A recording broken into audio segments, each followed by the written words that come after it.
हाल ही में मेजर शैतान सिंह और battle of Chushul के ऊपर जो बनी फिल्म है 120 बहादुर, वो काफ़ी चर्चा में रही है। मैं राजस्थान के नागौर ज़िले का रहने वाला हूं, जो कि पर्टिकुलरली मारवाड़ का जो इलाका है राजस्थान का, वहां का रहने वाला हूं। और हमारे लिए मेजर शैतान सिंह जो है वो 120 बहादुर हमारा पहला परिचय नहीं है उनसे।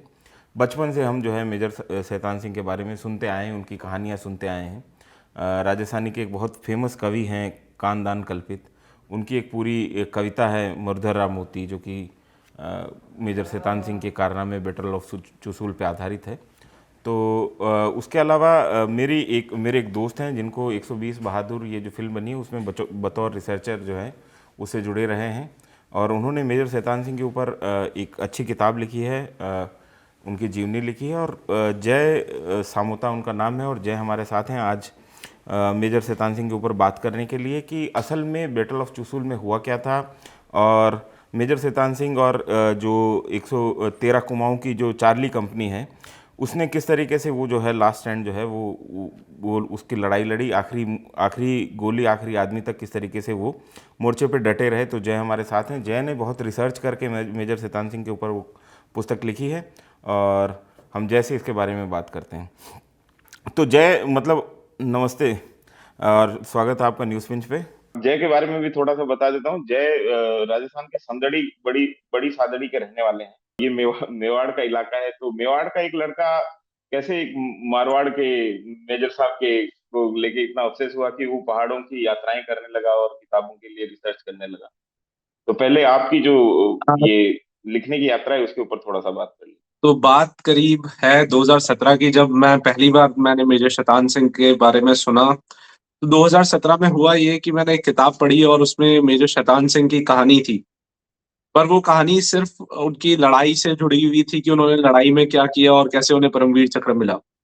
उसके बाद हुआ ये कि नवंबर 2018 में मैंने एक कविता लिखी और उसे इंडियन आर्मी ने अपने सोशल मीडिया पेजेस पर पब्लिश किया। तो उस समय मैं अपने कॉलेज के सेकंड ईयर में था, तो ये एक बड़ा मोटिवेशन था कि मेरी कोई राइटिंग है और मेरी पहली कविता है जो इंडियन आर्मी ने पब्लिश की, और फिर दूसरी कविता भी उन्होंने अपने सोशल मीडिया अकाउंट्स पर पब्लिश की। तो वो एक बड़ा मोटिवेशन था, तो मैं और ढूंढने लगा। कॉलेज में एक बार एक स्टोरी टेलिंग कंपटीशन हुआ, जहां पर मैं वही बैटल ऑफ रिजांगला की कहानी, जो कि मैंने एक वीडियो सुना था उसमें से मैंने एक कहानी लिखी और वो कहानी कहानी मैंने बनाई, और वहाँ स्टोरी टेलिंग कंपटीशन में मैंने जब सुनाई तो मैं वो कंपटीशन जीत नहीं पाया। तो मुझे कंपटीशन जीतने या हारने का खेद नहीं था, परंतु जो खेद था वो ये था कि क्या मेरी कहानी इतनी इनकम्प्लीट है।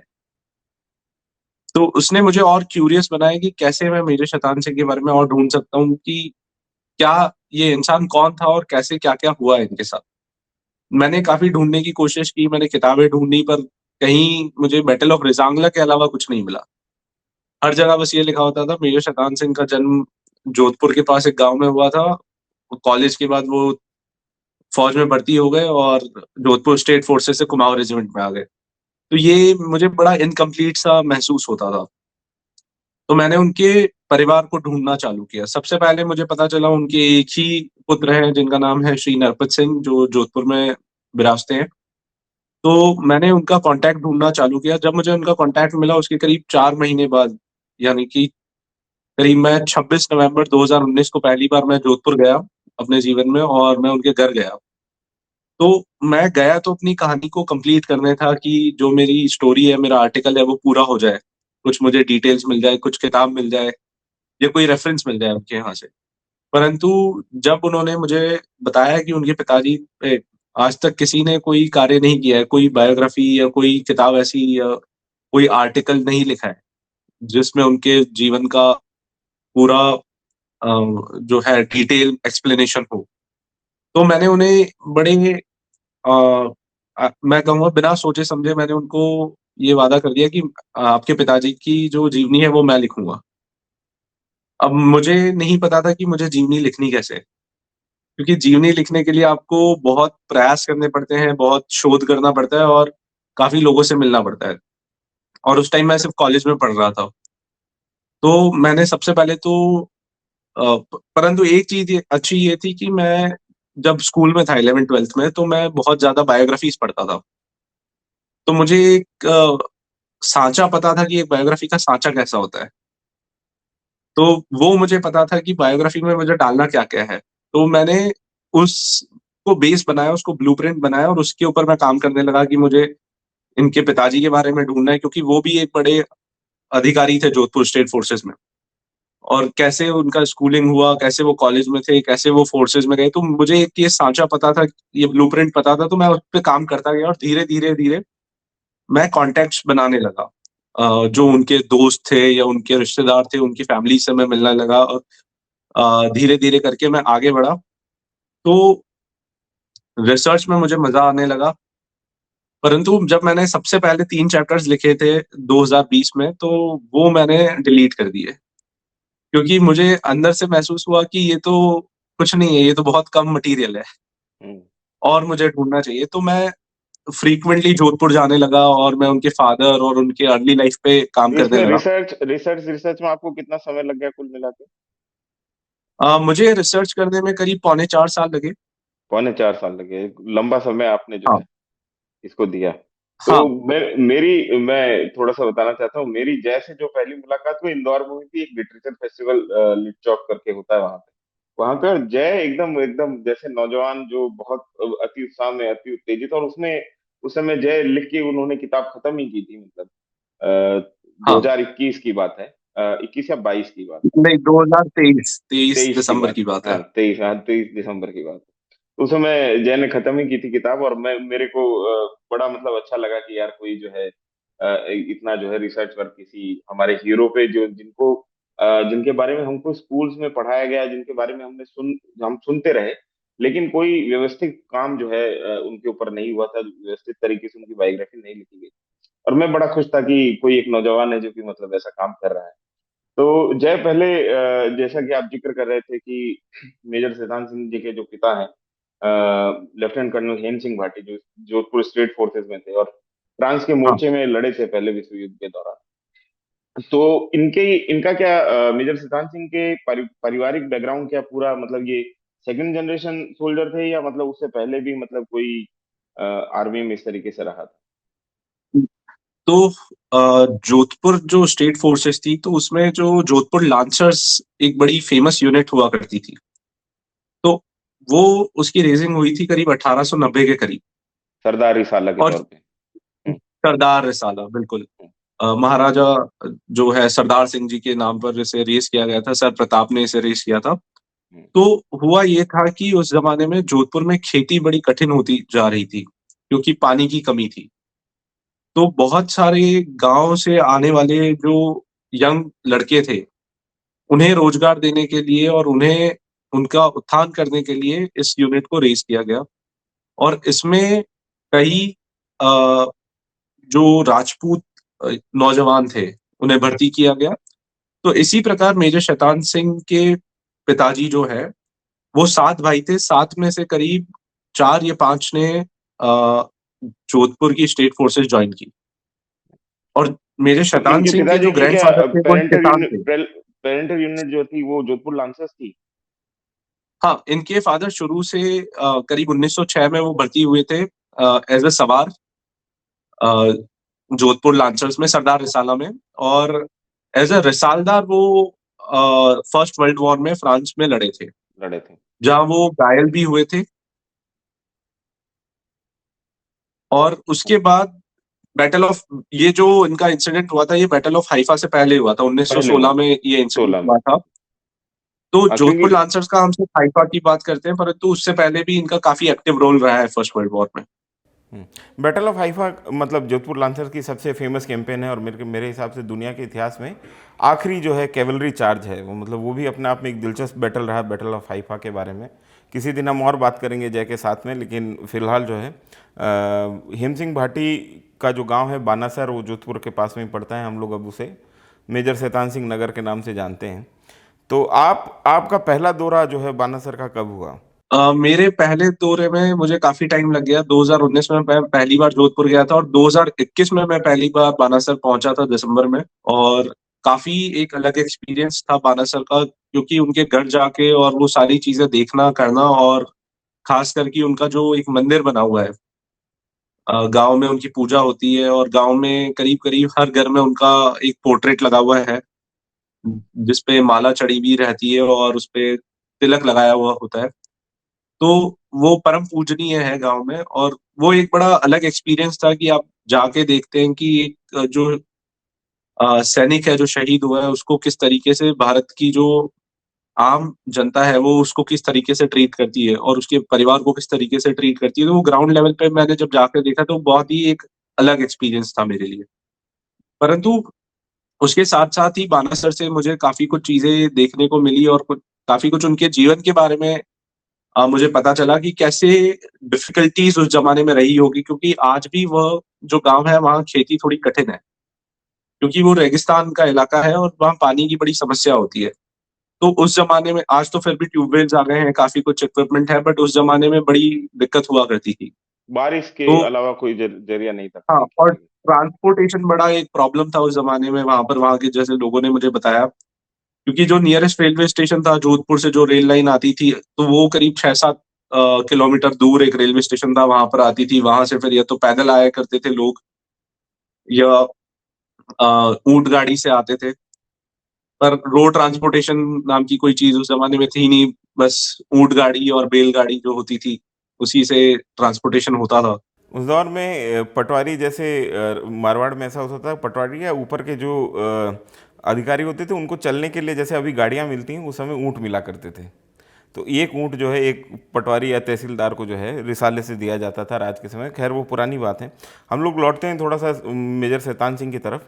तो मेजर शैतान सिंह चौपासनी स्कूल है एक वहाँ पे जोधपुर में, वहाँ से पढ़े और वहाँ पे उनके बारे में ये कहा जाता है कि फुटबॉल के बहुत अच्छे प्लेयर हुआ करते थे।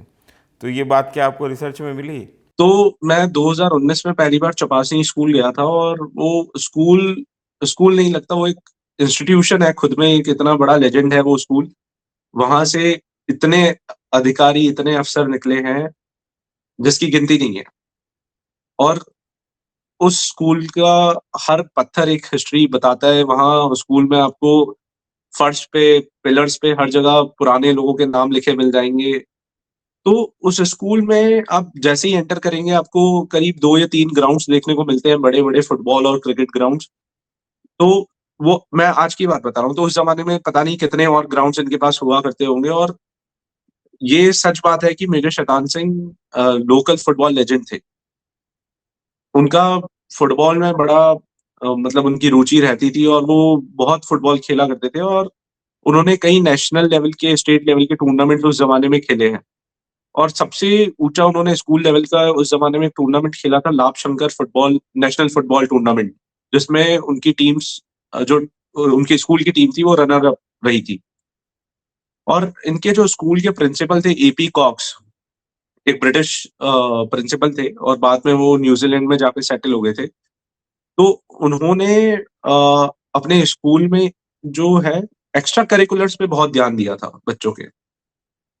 तो ये मुझे अपनी रिसर्च में पता चला कि वो बड़ा फ़ोकस करते थे एक्स्ट्रा करिकुलर। उस ज़माने में वहाँ फ़ोटोग्राफ़ी, कारपेंटरशिप और इस तरह की वर्कशॉप्स हुआ करती थी तमाम और चीज़ें उसमें सिखाई। चौपासनी स्कूल जय हम एक चीज़ मैं यहाँ पर ऐड करना चाहता हूँ। चौपासनी स्कूल की जो फुटबॉल टीम है वैसे भी मतलब हमारे इलाके में कुख्यात रही, क्योंकि मैं भी कुछ समय तक फुटबॉल खेला। तो चौपासनी की स्कूल जो है अपने रफ गेम के लिए मतलब बड़ी फेमस रहती थी कि मतलब उनके साथ हाँ, वो बहुत रफ खेलते थे। मतलब अगले जो आपके ओपोनेंट है उनको इंजर करना, धक्का मुक्की करना, ये जो है उनके गेम के स्ट्रेटजी का पार्ट हुआ करता था। खैर वो दौर वो पुराने दौर की बात है। अभी चौपासनी स्कूल मतलब उस इलाके का एक जाना माना स्कूल रहा है, शुरुआत से ही बहुत ऐतिहासिक स्कूल रहा है।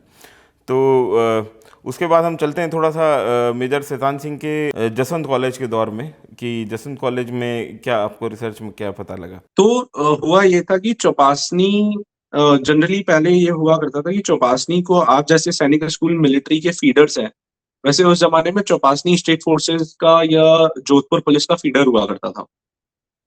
तो मोस्ट ऑफ द क्लासमेट्स जो थे मेजर शैतान सिंह के, उन्होंने अपनी पढ़ाई छोड़कर या तो जोधपुर स्टेट फोर्सेस जॉइन कर ली या जोधपुर पुलिस जॉइन कर ली या जोधपुर में अन्य एडमिनिस्ट्रेटिव जॉब्स थी वो जॉइन कर ली।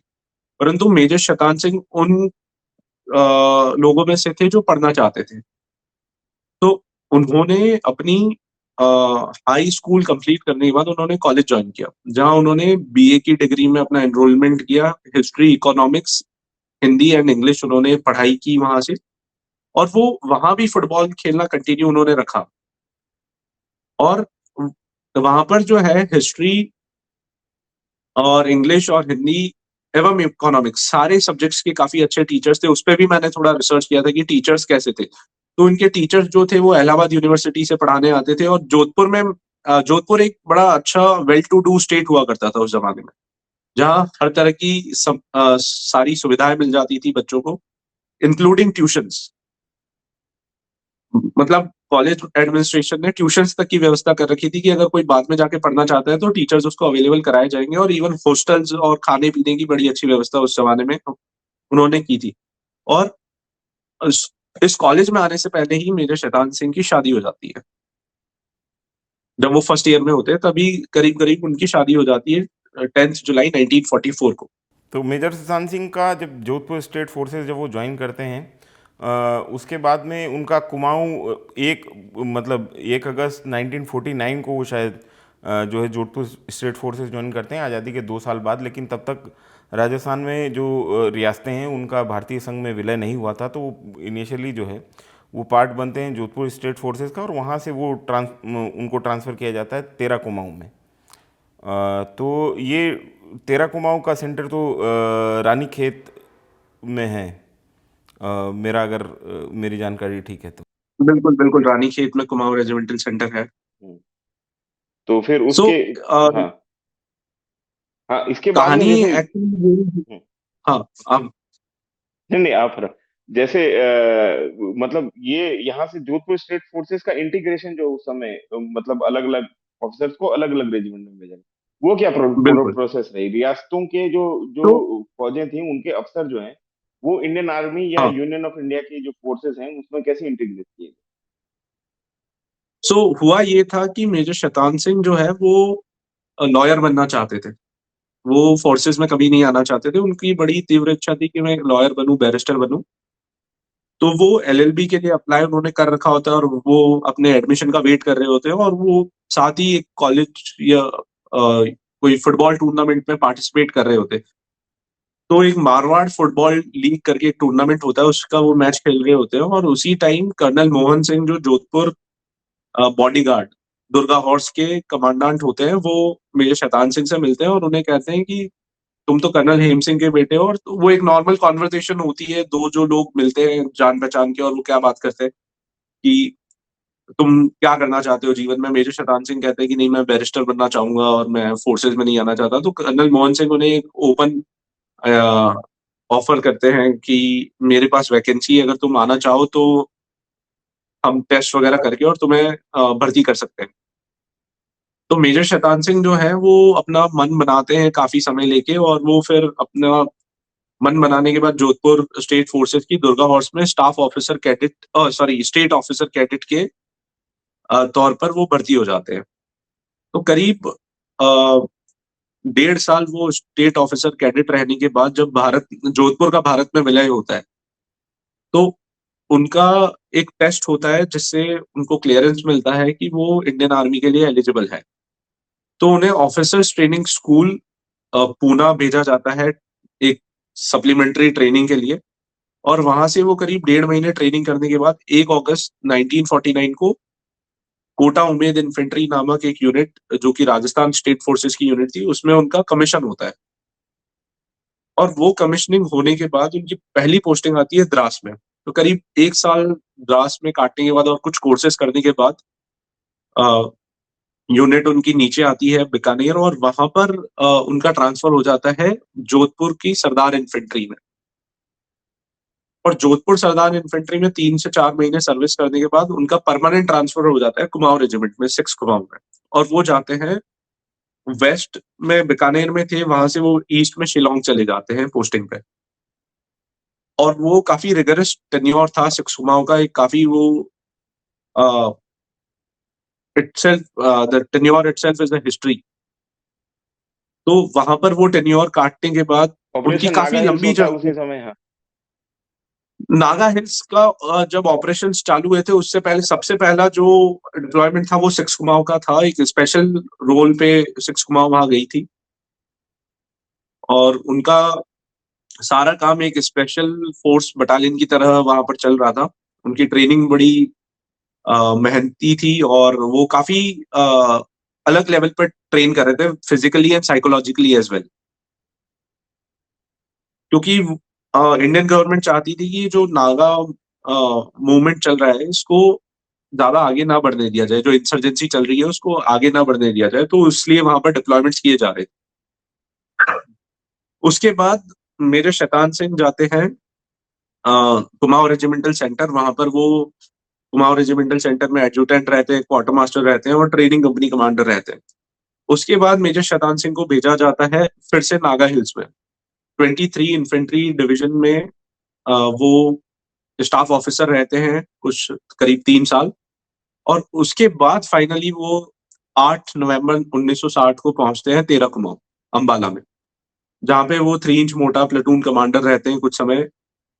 और उसके बाद उनको भेजा जाता है वो 3 इंच मोटा प्लेटून कमांडर थे, तो उसके बाद उनको कई जगह वो मोटार के डेमोन्स्ट्रेशन के लिए आईएमए वगैरह भी जाते हैं। और उसके बाद उन्होंने गोवा लिबरेशन में पार्टिसिपेट किया था 13 कुमाऊं के साथ, एवं उसके बाद उनको यूनिट का क्वार्टर मास्टर अपॉइंट किया जाता है।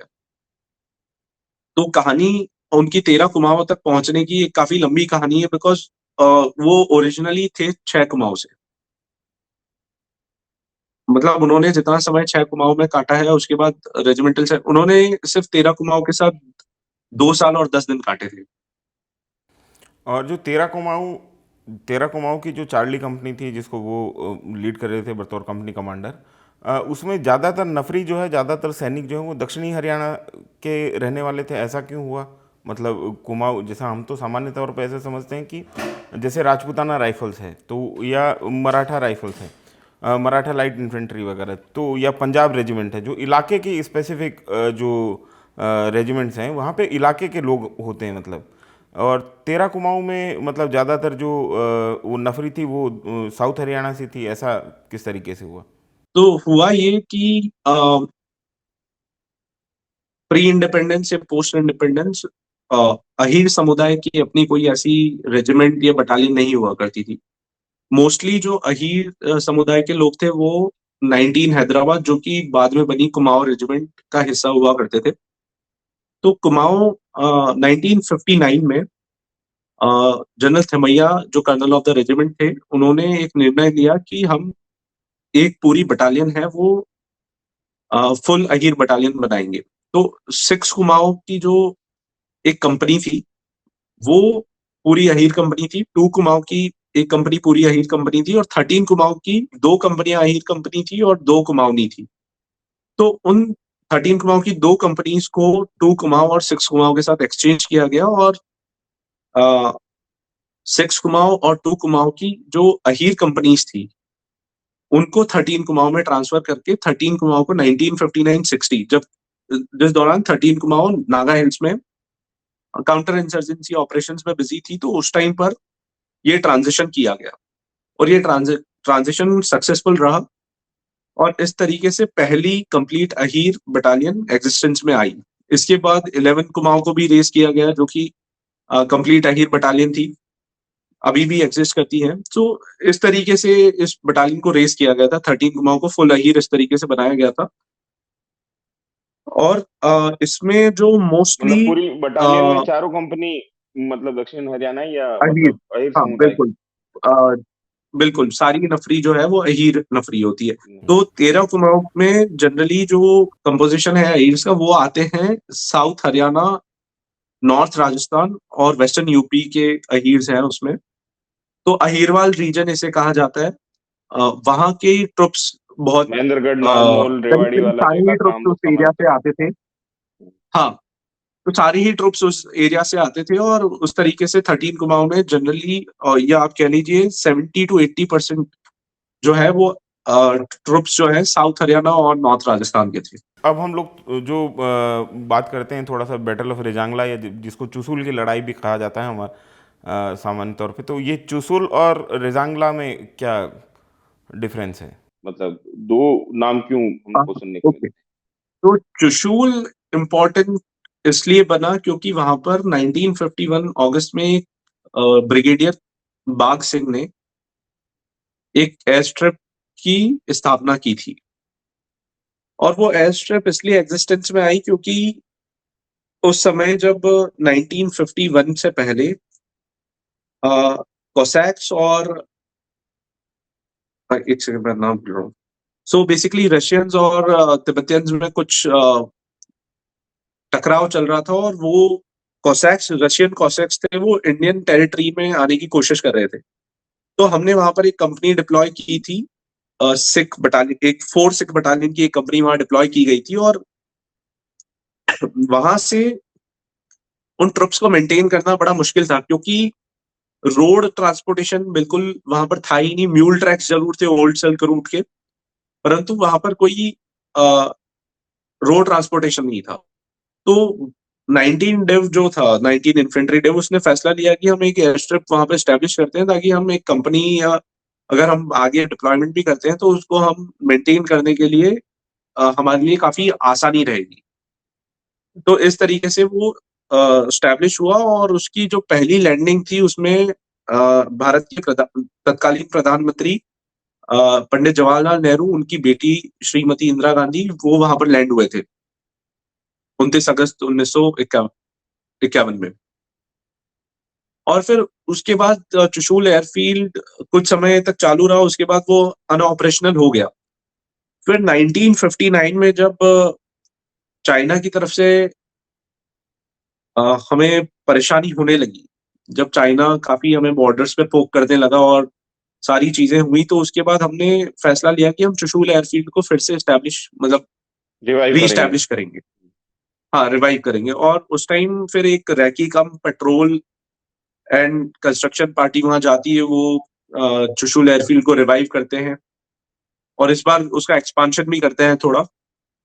तो चुशूल एयरफील्ड फील्ड फिर से ऑपरेशनल हो जाता है। तो चुशूल एयरफील्ड जो है, वो चुशूल विलेज से करीब 5 या 6 मील की दूरी पर है। चुशूल एक काफी छोटा सा बॉर्डर विलेज है, उससे 5-6 मील दूरी पर भारत एवं चीन की सीमा की तरफ चुशूल एयरफील्ड है। और रिजांगला जो है वो चुशूल एयरफील्ड से कुछ दूरी पर एक माउंटेन पास है। तो रेजांगला और चुशूल में ये फर्क है। और चुशूल, रेजांगला इसलिए इंपॉर्टेंट है क्योंकि रेजांगला जो है वो चुशूल एयरफील्ड की एक डोमिनेटिंग हाइट है।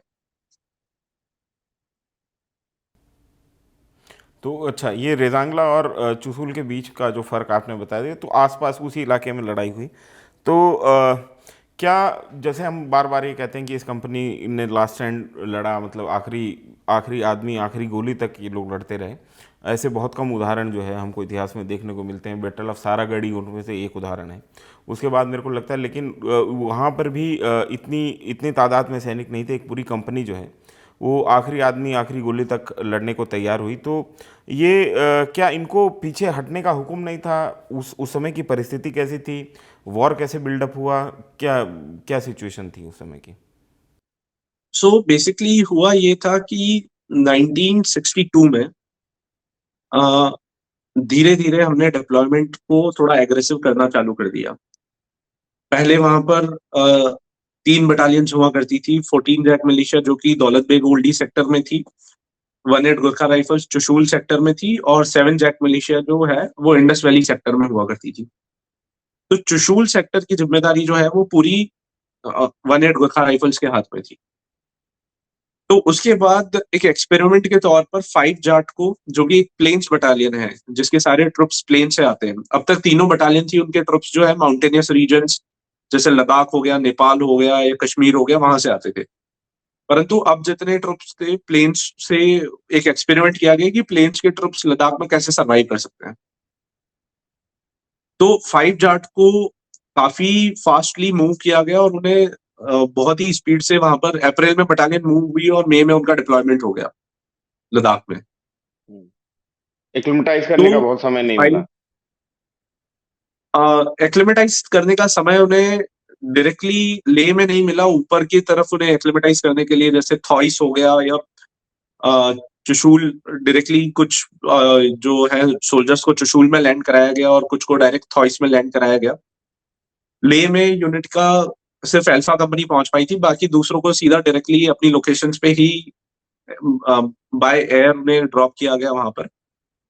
तो 5 जाट को रिस्पॉन्सिबिलिटी अलग अलग मतलब 5 जाट का मेन टास्क था 1 गुरखा राइफल्स को कुछ जगहों से रिलीव करना। उसमें गलवान भी था, उसमें हॉट स्प्रिंग्स भी था और उसमें फोबरांग भी था। और एक कंपनी 5 जाट की है उसे डाल दिया गया था दौलत बेग ओल्डी में, जो कि बिल्कुल नॉर्थ ईस्ट टिप है लद्दाख का। तो वहां पर उन्हें डिप्लॉय किया गया एवं 8 गुरखा राइफल्स की एक सेक्शन पोस्ट हुआ करती थी रिजांगला पर, यानी कि 10 लोग सिर्फ हमारे 10 लोग रिजांगला पे थे। उसे मई 1962 में 7 जेक मिलिशिया के एक प्लाटून से रिप्लेस कर दिया गया 30 लोगों और से यहाँ रिप्लेस कर नीचे दिया। सारा, हाँ 30 लोगों से रिप्लेस किया गया। तो अब धीरे धीरे यहाँ पर सारा डिप्लॉयमेंट जो है वो चेंज होने लगा, क्योंकि एक बटालियन आ गई, करीब आपके पास 800 से 900 लोग और आ चुके हैं। तो फिर 1 गुरखा राइफल्स को कुछ नई पोस्ट बनाने का कहा गया, जैसे गुरुंग हिल हो गया, सिरजाप हो गया, यूला। तो ये पोस्ट हमने एस्टेब्लिश की। और इसी बीच क्या होता है कि अक्टूबर में जो है चीन की गतिविधि काफी बढ़ जाती है सितंबर अक्टूबर में, और सितंबर में करीब 1-2 इंसिडेंट्स होते हैं दौलत बेग ओल्डी में जहां चीन हम पर फायर करता है। उसके बाद अक्टूबर 20 की रात, 19-20 अक्टूबर की रात को चीन हम पर हमला कर देता है। अर्ली मॉर्निंग मोर्टार और आर्टिलरी शेलिंग करता है पहले, और उसके बाद इन्फेंट्री असॉल्ट करता है। और 20 अक्टूबर को दौलत बेग ओल्डी में बड़ी घमासान लड़ाई होती है। छोटी छोटी हमारी पोस्ट होती है 5-10 ट्रुप्स की, उस पर काफी लड़ाई होती है। और उसके बाद धीरे धीरे वो लड़ाई गलवान में आती है, गलवान से सिरजाप पर आती है, और ऐसे करते करते जो हमारा नॉर्थ ऑफ पेंगोंग वाला रीजन है, तो 27 अक्टूबर तक वहां पर काफी लड़ाई होती है। और नीचे इंडस वैली सेक्टर में भी काफी लड़ाई होती है। परंतु चुशूल जो है, चुशूल सेक्टर में सिर्फ सिरजाप में लड़ाई होती है, उसके अलावा और सिरजाप भी नॉर्थ बैंक, पेंगोंग की नॉर्थ बैंक पर है। तो पेंगोंग के साउथ बैंक पर कोई लड़ाई नहीं होती है इनिशियली। तो हमें लगता है कि हमें चुशूल को अब सेफ गार्ड करना चाहिए, तो इसलिए हम वहां पर डिप्लॉयमेंट बढ़ाते हैं।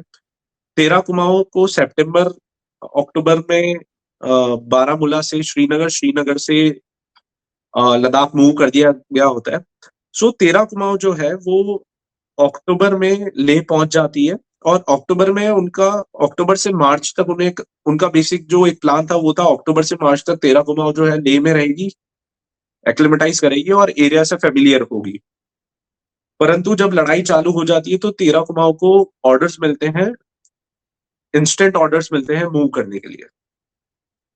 और बेसिकली 13 कुमाऊं का काम ये था कि मार्च में जो 1 गुरखा राइफल्स है, मार्च 1963 में 1 गुरखा राइफल जो है वो मूव आउट करेगी लद्दाख से, तो उनको उनकी जो पोस्ट है उस पे उनको रिलीव करना। परंतु जब लड़ाई छिड़ जाती है तो 13 कुमाऊं जैसे ही मूव करती है चुशूल, तो इनिशियली उनकी एक कंपनी को भेजा जाता है रिजांगला, क्योंकि रिजांगला जो है वहां पर हमारे, रिजांगला बहुत बड़ा फीचर है, 3 किलोमीटर बाय 2 किलोमीटर उसकी विड्थ और लेंथ है। तो लेफ्टिनेंट प्रेम कुमार उस टाइम कंपनी ऑफिसर होते हैं, उनके अंडर में चार्ली कंपनी को रिजांगला भेजा जाता है और ब्रावो कंपनी को साकाला भेजा जाता है। सॉरी, डेल्टा कंपनी को साकाला भेजा जाता है और ब्रावो कंपनी को मगर हिल पर भेजा जाता है। फिर कुछ दिनों में ब्रावो कंपनी को, डेल्टा कंपनी को नीचे उतारकर वापस मगर हिल भेजा जाता है, क्योंकि मगर हिल जो है वो बिल्कुल चुशूल एयर स्ट्रिप को भी ओवरलुक करता है और उसका एक हिस्सा जो है स्पांगर गैप को भी ओवरलुक करता है, और उसके सामने की तरफ स्पांगर सो लेक है। तो वो एक बड़ा इंपॉर्टेंट फीचर होता है। तो उसे हम दो कंपनी की स्ट्रेंथ से वहां पर हम डिफेंसेस लगाते हैं। अब हम लोग चलते हैं बैटल ऑफ रेजांगला की तरफ, उसके ऊपर बात करते हैं, क्योंकि बैटल ऑफ रेजांगला जो है वो उन चंद जो है बैटल्स में से एक है, चंद जो है मोर्चों में से एक है जहाँ पे आखिरी गोली आखिरी आदमी तक जो है हमारी कंपनी लड़ी, हमारी भारतीय सेना के जवान लड़े। बैटल ऑफ सारागढ़ी इसी तरीके का एक युद्ध है, उसके ऊपर कई किसी दिन जैसे और बात करेंगे तफसील से, लेकिन अभी बैटल ऑफ रेजांगला के बारे में बात करते हैं। तो जय, बैटल ऑफ रेजांगला के समय क्या स्थिति थी? क्या इस कंपनी को भी दूसरे जो यूनिट्स हैं उसकी तरह पीछे हटने का हुक्म नहीं था, और ये लोग क्यों वहाँ पे रुके, क्यों वहाँ उस मोर्चे पे इन्होंने रुक के लड़ना चूज़ किया? ये क्या क्या स्थिति थी, और किस तरीके से रेजांगला और चुशूल के आसपास जो है हमारा बिल्डअप शुरू हुआ, और ये पूरी कहानी क्या थी? सो कहानी काफी पहले शुरू हो जाती है, जब 1951 में यहाँ पर चुशूल एयर स्ट्रिप को स्टैब्लिश किया जाता है। तो चुशूल एयर स्ट्रिप जो है वो इंडिया और तिब्बत की बॉर्डर से बहुत करीब है, क्योंकि चुशूल एयर स्ट्रिप जो है वो एक वैली में पड़ता है, दोनों तरफ पहाड़ है और बीच में एक फ्लैट ग्राउंड है। और वहां पर ये एक काफी लंबी एयर स्ट्रिप वहां 1951 में ब्रिगेडियर बाग सिंह ने स्टैब्लिश की थी on the orders of 19 infantry division.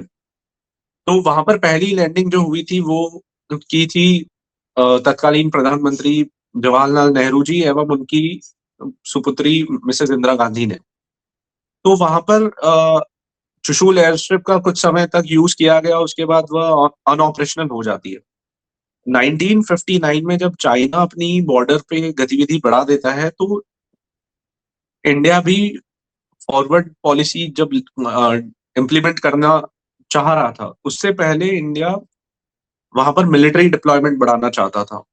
तो उस जमाने में चुशूल या आगे दौलत बेग ओल्डी या और दूसरी जगहों पर जाने के जीपेबल ट्रैक्स नहीं थे।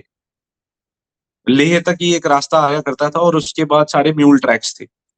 वहाँ तो मतलब खच्चर खच्चर के जरिए आप जा सकते थे, हाँ, खच्चर। जीप, हाँ जीप या दूसरे जो है गाड़ियां जो है वो नहीं जा हाँ, सकती थी।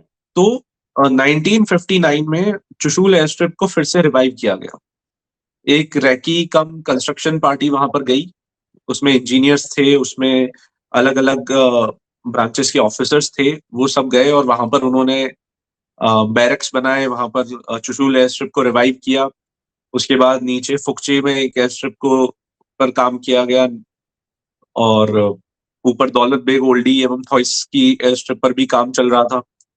तो सारी एयर स्ट्रिप्स को बनाया जा रहा था, और चुशूल की एयर स्ट्रिप है, क्योंकि चुशूल जो है वो एक बड़ी इंपॉर्टेंट जगह है। क्योंकि चुशूल के अगर आप नॉर्थ में जाएंगे तो डीबीओ वगैरह आ जाता है, और साउथ में जाएंगे तो इंडस वैली सेक्टर आ जाता है, और चुशूल जो है डीपीओ वो बिल्कुल मतलब मिडिल में दौलत पड़ता है। बेग ओल्डी। दौलत बेग ओल्डी, हाँ। दौलत बेग ओल्डी आ जाता है, एवं साउथ में इंडस वैली सेक्टर आ जाता है, डुमती और देमचौक। तो हम्म। चुशूल एक बड़ी स्ट्रेटेजिक और इम्पोर्टेंट जगह थी। हम्म।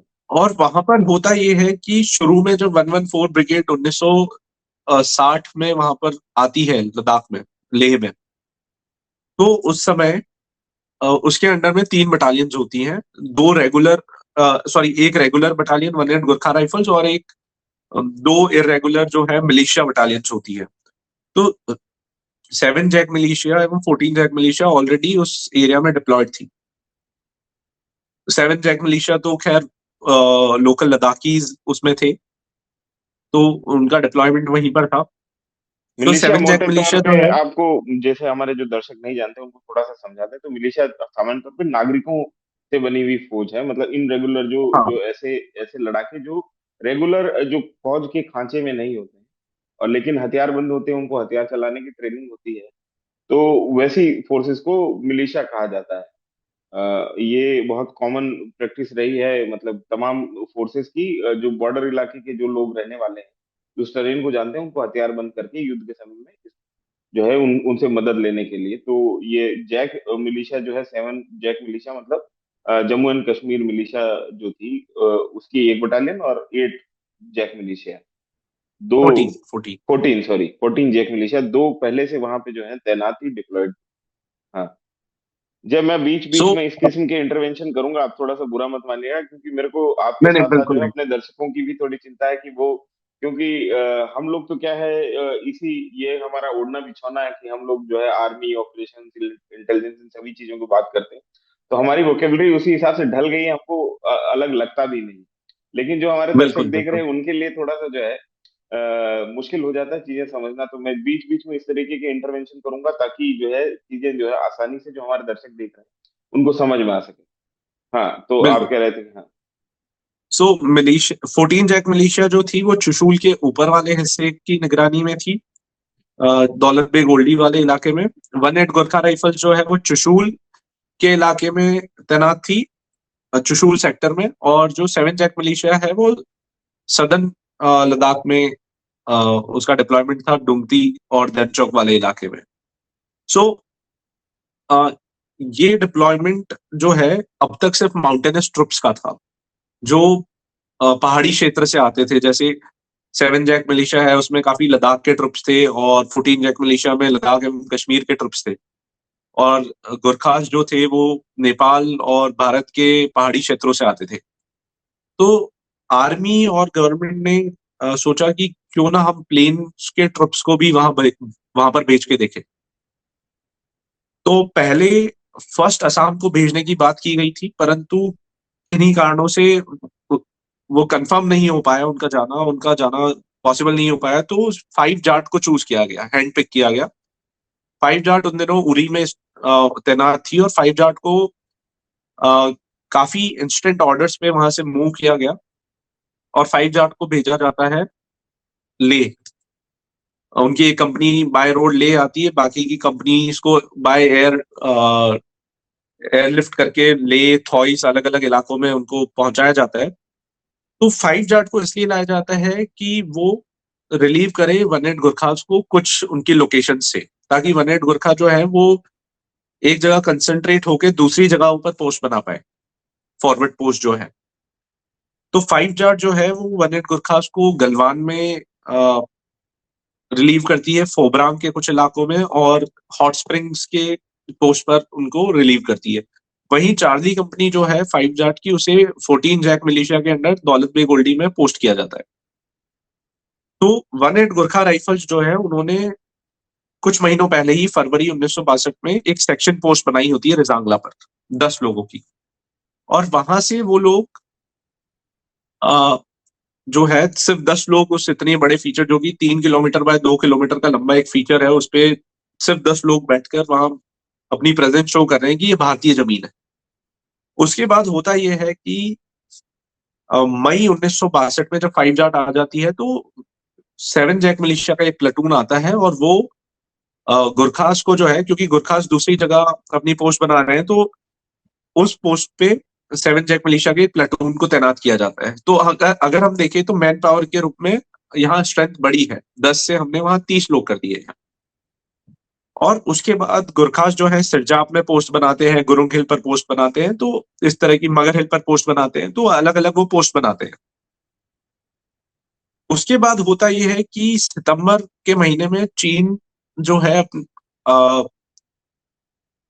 भारतीय सेना पर, उनकी पोस्ट पर दौलत बेग ओल्डी में कुछ जगहों पर फायर करता है। तो इससे काफी टेंशन बढ़ जाते हैं। तो 13 कुमाऊं जो कि बारामूला में पोस्टेड है, उन्हें कुछ महीने ही हुए थे बारामूला आए, और उनको आदेश मिलता है कि 13 कुमाऊं जो है वो मूव करेगी लद्दाख। तो 13 कुमाऊं का जो बॉडी है, अल्फा ब्रावो चार्ली डेल्टा जो कंपनीज है, वो बाय रोड मूव करती है श्रीनगर, और श्रीनगर से आगे। तो जैसे जैसे वो मूव करते हैं, तो एक ये प्लान जो होता है, ये प्लान अर्ली अक्टूबर तक ये होता है कि यूनिट ले में जाएगी, रुकेगी, और वहां एक्लिमेटाइज करेगी, और एरिया से फेमिलियर होगी कि कैसी मतलब यहाँ का जो वातावरण है वो कैसा है, और क्या क्या चीजें हैं। तो 13 कुमाऊं वहां ले पहुंचती है, और ले पहुंचने के बाद जैसे ही वो ले पहुंचती है, उसके कुछ दिनों में युद्ध चालू हो जाता है। 20 अक्टूबर को चाइना जो है दौलत बेग ओल्डी पर हमला करता है। उसके बाद धीरे धीरे गलवान, सिरजाप, इंडस वैली सेक्टर में हमला करता है, अलग अलग जगहों पर नॉर्थ टू साउथ उसका हमला होता है। तो वो हमारी कई पोस्ट ओवररन कर जाता है। तो 13 कुमाऊं जो कि मार्च में जिसे चुशूल मूव करना था वन एट गोरखा राइफल्स को रिलीव करने के लिए, उसे तुरंत चुशूल मूव कर दिया जाता है। और चुशूल जैसे ही यूनिट पहुंचती है, तो उसकी डेल्टा कंपनी को साकाला, ब्रावो कंपनी को मगर हिल पर डिप्लॉय किया जाता है, और चार्ली कंपनी जो कि आधी अधूरी होती है, उसे भेजा जाता है रिजांगला। Under lieutenant Prem Kumar. तो चार्ली कंपनी के जो कमांडर होते हैं, लेट ब्रिगेडियर, उस टाइम वो कैप्टन हुआ करते थे, बीएस लांबा, तो वो किसी कोर्स पर चले जाते हैं तो वो अवेलेबल नहीं होते हैं।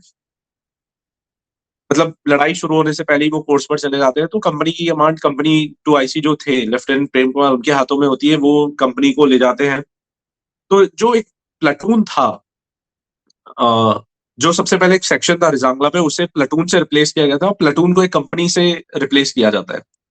धीरे धीरे पूरी 13 कुमाऊं जो है जैसे वो पहले चुशूल हाई 10 लोग ग्राउंड पर थे सेक्शन, कंसंट्रेट मतलब करती है। 10 10 लोग, प्लाटून का हाँ, मतलब 30 10 लोग, लोग और से कंपनी का 10 से मतलब 30 हुए, और 120। 30 से हम्म, 100 हाँ से ज्यादा कंपनी हो हाँ। जाता है। तो हमें एक ये चीज समझनी चाहिए कि धीरे धीरे जो है strength in terms of man power जो है वो हम बढ़ा रहे थे ग्रेजुअली। हम्म, पहले हमने एक अगर देखा जाए तो इसे हम सिर्फ ये दर्शाना चाह रहे थे कि ये हमारी जगह है। फिर धीरे धीरे हम उस पर और अपनी ट्रुप्स बढ़ाते गए। तो धीरे धीरे करके जो है 13 कुमाऊं कुछ दिनों में कंसंट्रेट हो जाती है चुशूल हाई ग्राउंड पे, जहां उनका बटालियन हेडक्वार्टर्स बनता है, जहां आज रिजांगला मेमोरियल बना हुआ है।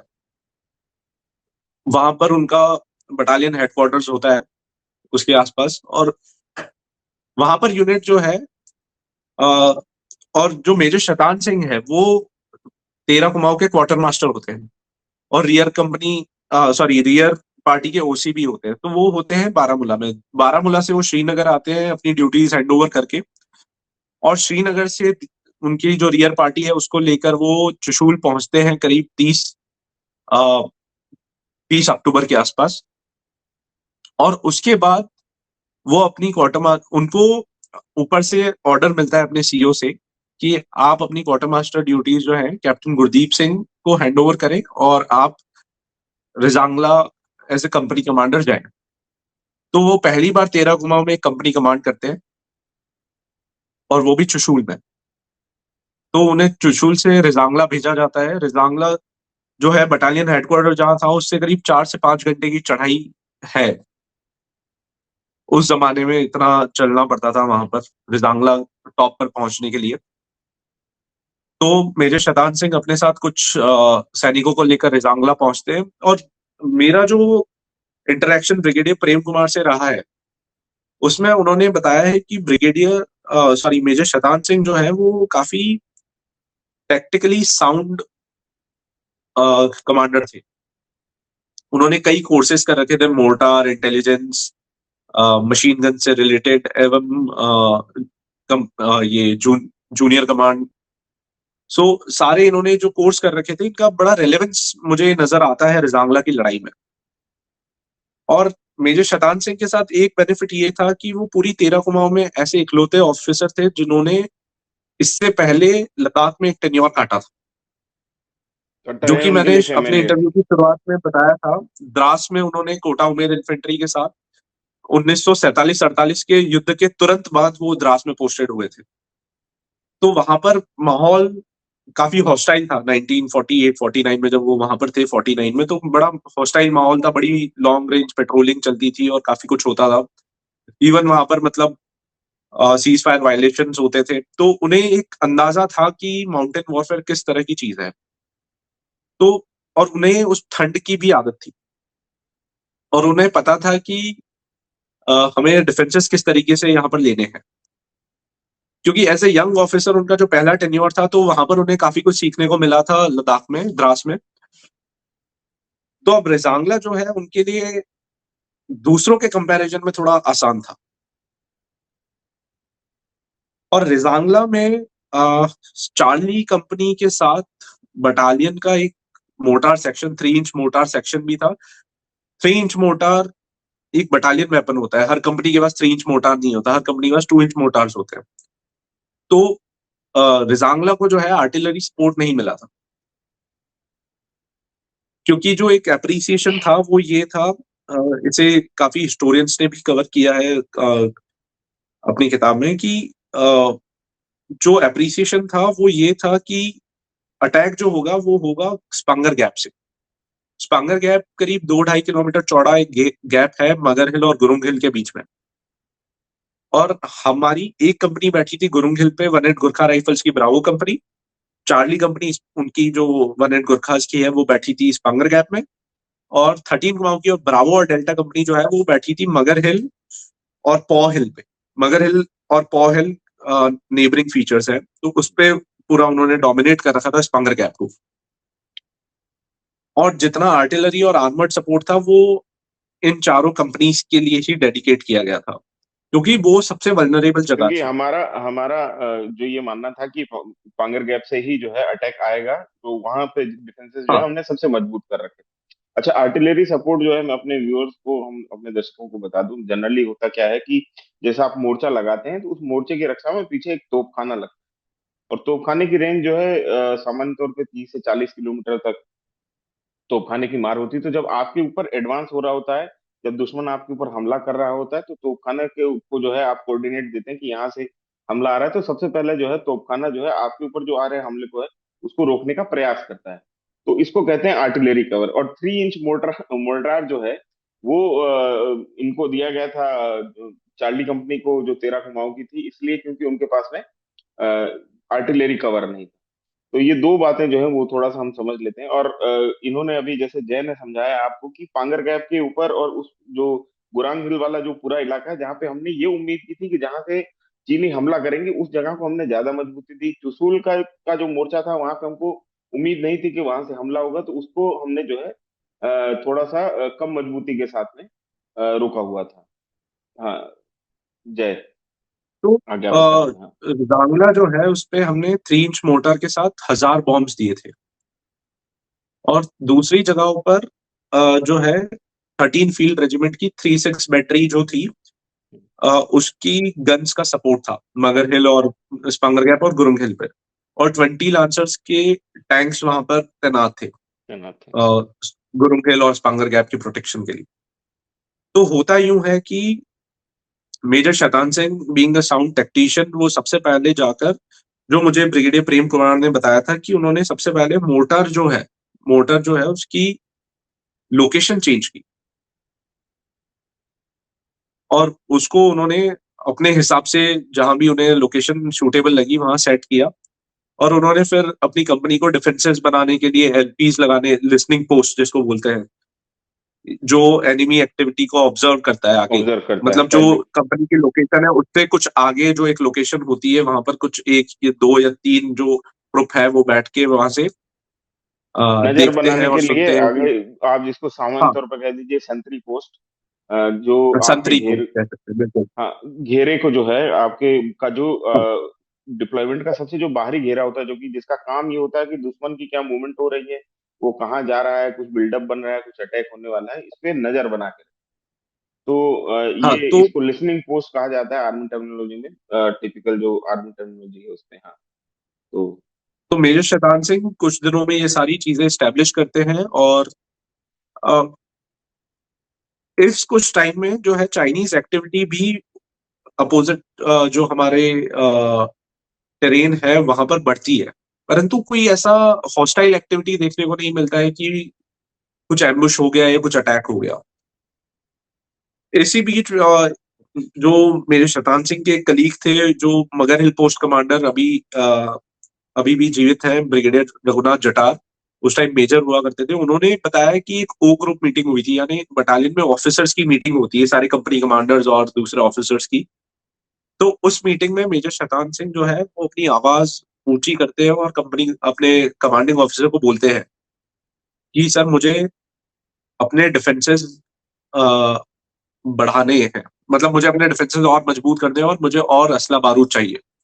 तो वो काफी तेज आवाज में बोलते हैं, क्योंकि उन्हें पता होता है कि रेजांगला भी एक इम्पोर्टेंट जगह है जहां से चाइना आ सकता है।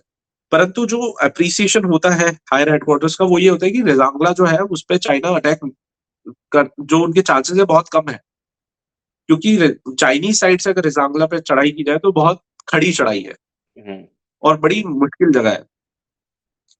और अगर हम ऊपर बैठे हैं तो अगर हमने कारगिल में भी हमने सुना होगा कि 1:10 का जो रेशियो रहता है माउंटेन वॉरफेयर में। सामान्य तौर पे लड़ाइयों में ये कहा जाता है आर्मी की टर्मिनोलॉजी, माउंटेन ईट ट्रूप्स, मतलब पहाड़ जो है वो खाना खाते हैं, मतलब कि आपके फौजियों को।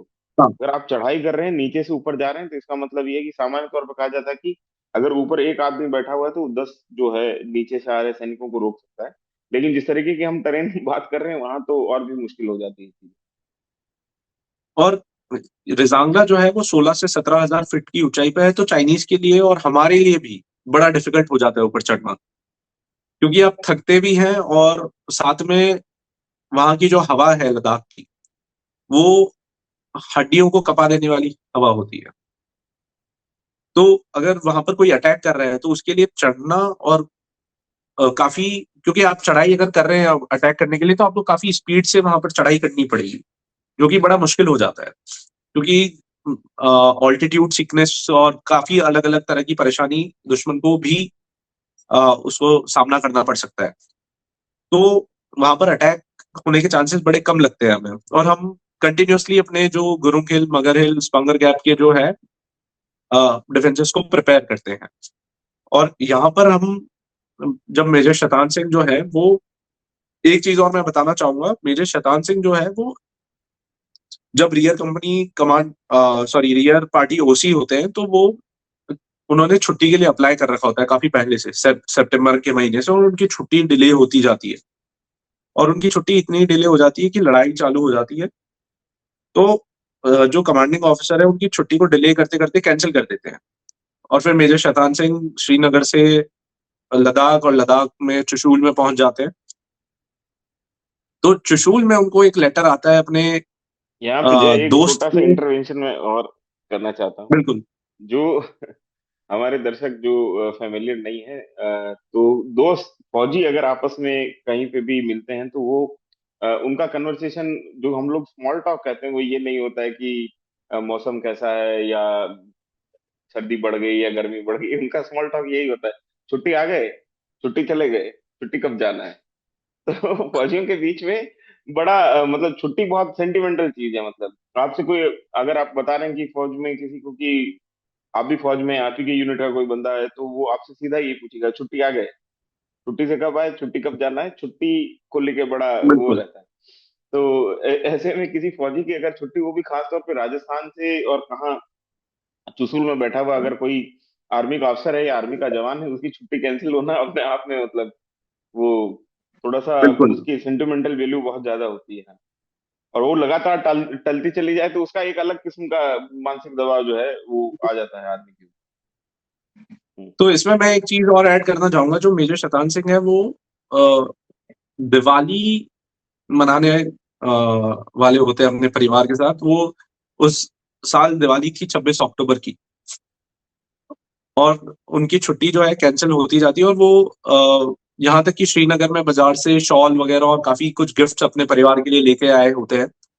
अ, उनके एक जूनियर थे, मेजर जनरल आर के खन्ना, उनकी वाइफ ने मुझे बताया कि उनकी वाइफ, जनरल खन्ना की वाइफ और उनकी मदर जो है मेजर शतान सिंह के लिए मार्केट में शॉपिंग करने जाते हैं श्रीनगर में, शॉल्स वगैरह लेने, और वो उन्हें लाके देते हैं कि आप ये घर जा रहे हैं छुट्टी पे दिवाली पे, तो सबके लिए गिफ्ट्स लेके जाइए।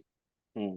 तो वो इतनी प्रिपरेशन उनकी छुट्टी की चल रही होती है, और वो डिले होती जाती है, और उन्हें फाइनली चशूल बुला लिया जाता है। और उसके बाद अगर देखा जाए तो वो 2 साल से छुट्टी नहीं गए होते हैं।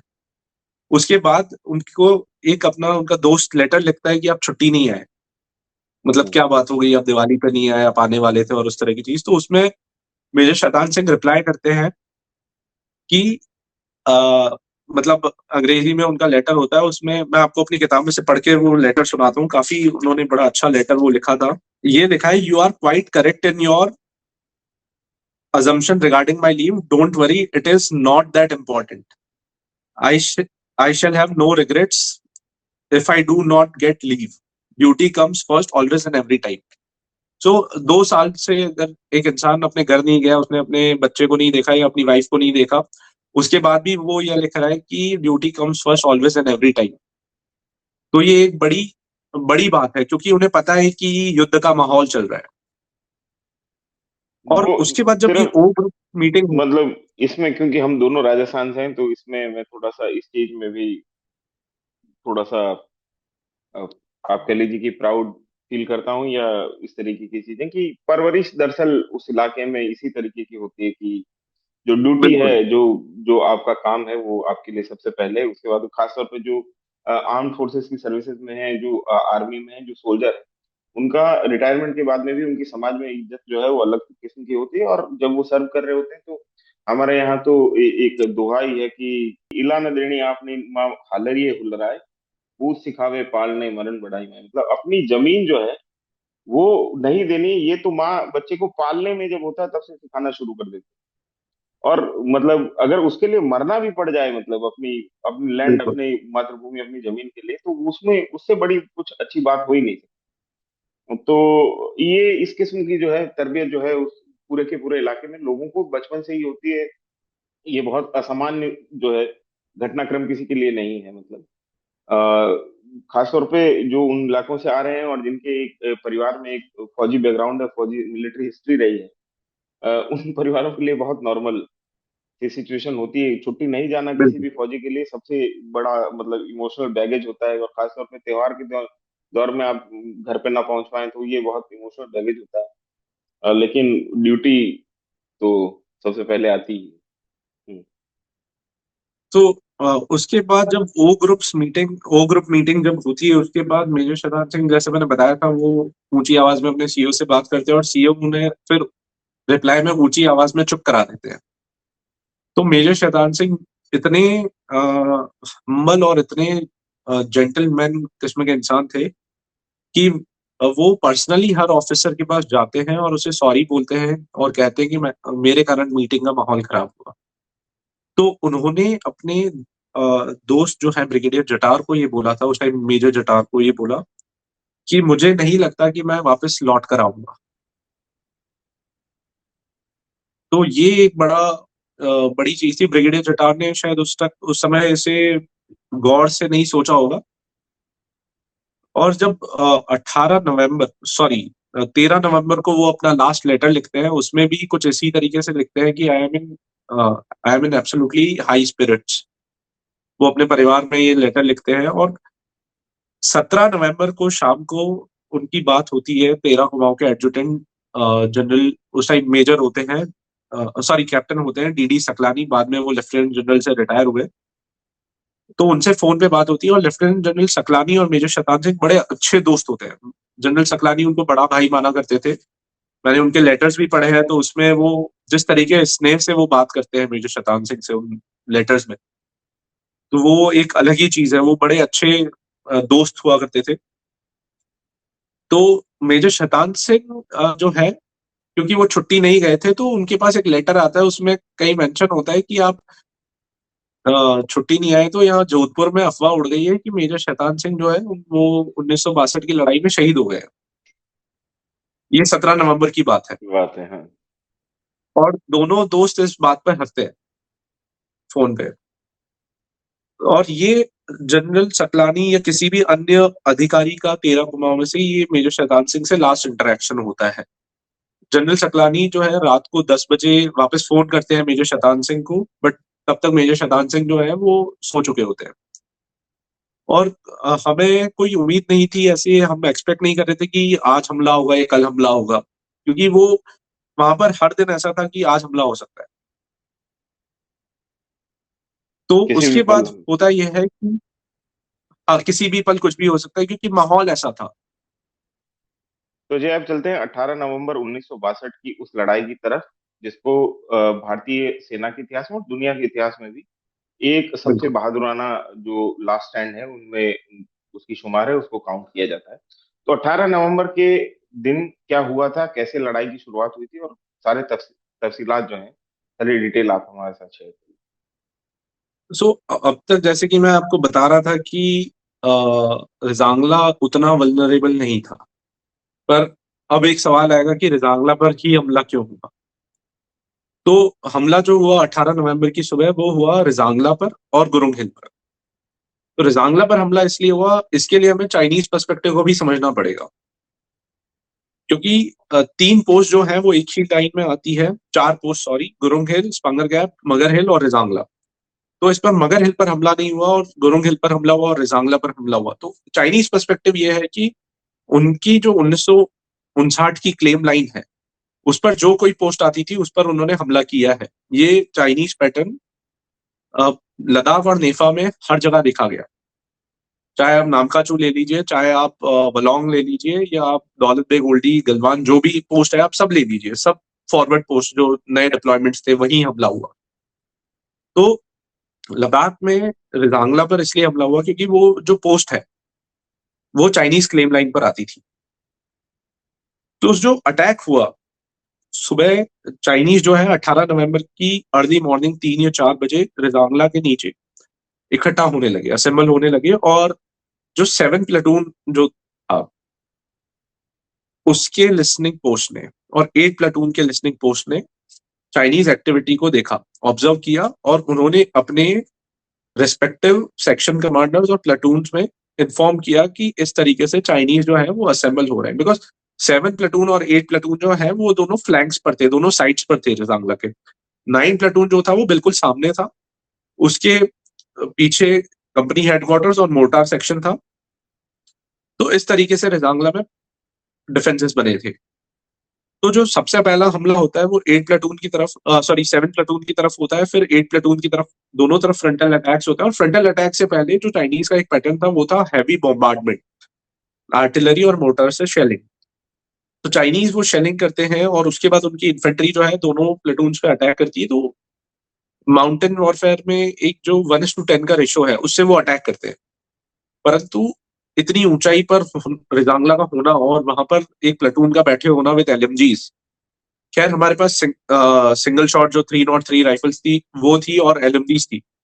तो हमारी एलएमजीज और मोटर्स ने जो चाइनीज को नुकसान पहुंचाया, उस कारण से चाइनीज ने अपने प्लान को चेंज किया और वो दोनों तरफ से फ्लैंक्स पे अटैक करने लगे, पीछे से जय, जो प्रॉन्ग्स पे। चाइनीज की तरफ से जो शुरुआत में शेलिंग और मोर्टार फायर हुए, उसमें हाँ, भी क्या हमारी कुछ कैजुअलिटीज हुई थी?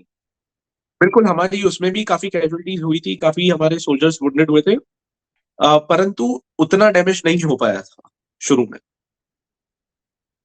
तो जो चाइनीज है वो जब फ्लैंक्स पे अटैक करते हैं उसमें हमें काफी डैमेज झेलना पड़ा, क्योंकि वो अ, आगे और पीछे दोनों तरफ से हमला करने लग जाते हैं वेव फॉर्मेशन में। तो हमारे पास एक तो एमिनेशन लिमिटेड होता है, और उसके बाद जो चाइनीज है उनके वेपन्स जो है हमसे काफी सुपीरियर होते हैं, सारे ऑटोमेटिक वेपन्स होते हैं।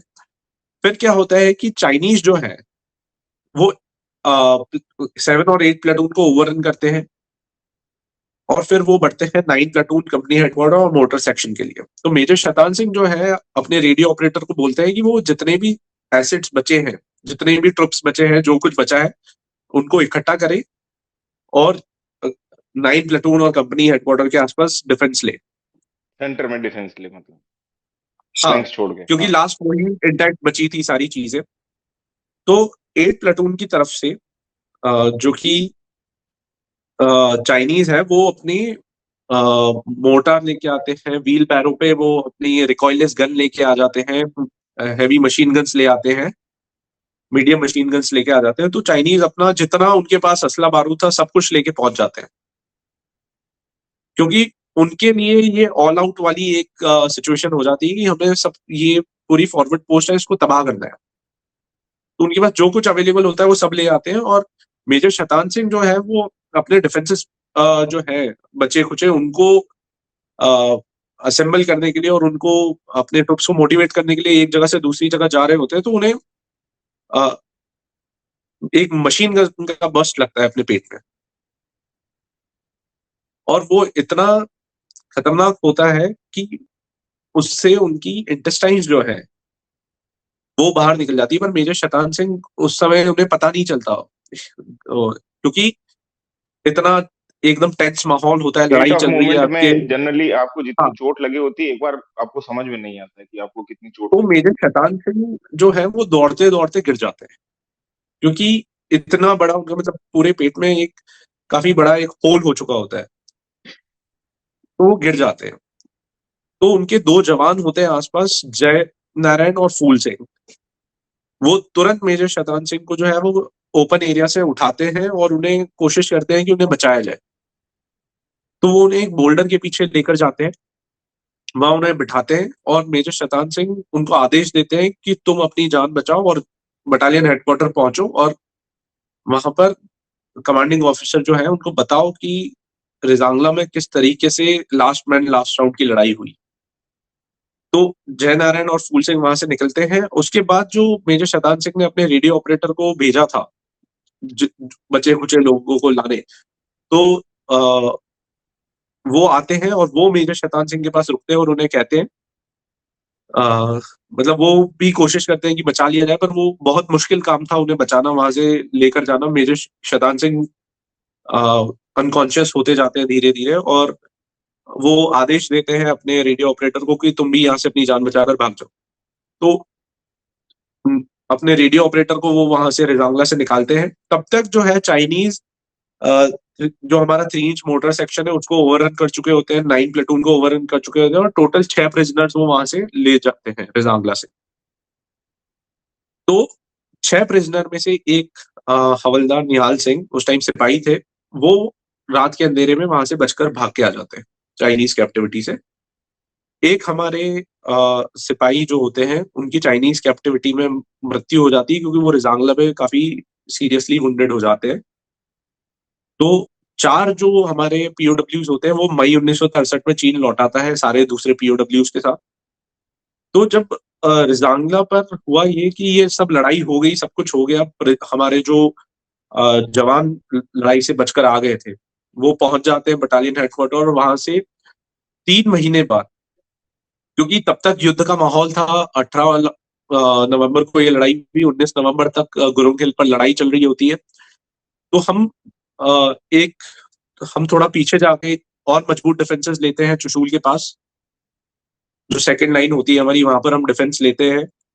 तो तब तक रिजांगला कोई नहीं गया होता है और फिर फरवरी के मौसम में कहा जाता है गडरिया ऊपर जाता है और वो वहां पर जब बर्फ पिघल जाती है धीरे धीरे तो वो देखता है, जो मंजर वो देखता है कि यहाँ कई लाशें बिछी पड़ी है हमारे जवानों की।